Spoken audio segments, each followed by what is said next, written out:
Hi, welcome to Telugu ప్రపంచం channel. ఈరోజు మనము ముక్కలతోని పులుసు ఏ విధంగా తయారు చేసుకోవాలో చూసుకుందామండి. ముందైతే మనము కళాయి పెట్టేసుకుంటాము. దాంట్లోని మంచిగా నూనె వేసేసుకొని తాలింపు సామాన్లు, జీలకర్ర, ఎండుమిర్చి, కరివేపాకు, ఉల్లిపాయలు వేసేసుకుంటాము. దాంతోపాటు ముక్కలంటే మనం మునగకాయలు, బెండకాయలు, నెక్స్ట్ ఆనపకాయ అంటే చాలా వైపు సొరకాయ అంటారు, టమాటా.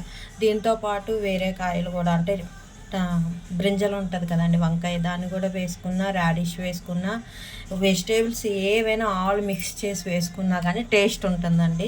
మళ్ళీ మంచి గుణాలు కూడా ఉంటాయి వెజిటేబుల్స్లోని.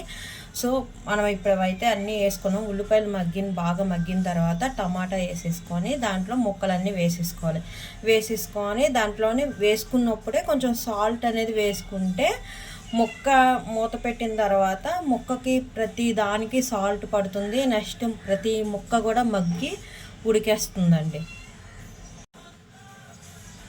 చూడండి ఎంత చక్కగా ప్రతి ముక్క ఉడికింది. ఇప్పుడేమో కొంచెం పసుపు, కొంచెం మన టేస్ట్ తగ్గట్టుగా కారం అనేది వేసుకుంటాము. దాంతోపాటు సాంబార్ పౌడర్ అనేది వేసుకుంటే పులుసుకి టేస్ట్ ఉంటుంది. లేదు రసం పౌడర్ వేసుకున్నా, సాంబార్ పౌడర్ వేసుకున్నా పర్వాలేదండి. ఈ రెండింటిని మనం యూజ్ ఏదో ఒకటి ఆల్టర్నేట్గా ఏం వేయిపోయినా కానీ టేస్ట్ ఉంటుందండి. నేనైతే సాంబార్ పొడి వేస్తున్నాను.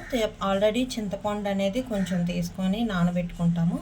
ఈ చింతపండు బాగా పిసికేసి మనం జ్యూస్ తీసుకుంటే దాన్ని కూడా వేసేసుకోవాలి. వేసిన తర్వాత కూడాను బాగా చింతపండు కూడా మగ్గాలండి. మగ్గిన తర్వాత అప్పుడు మనం ఎంత పులుసు కావాలో అనేది దాన్ని బట్టి చూసుకొని వాటర్ అనేది యాడ్ చేసుకోవాలండి. చూడండి ఎంత చక్కగా ఉంటుంది.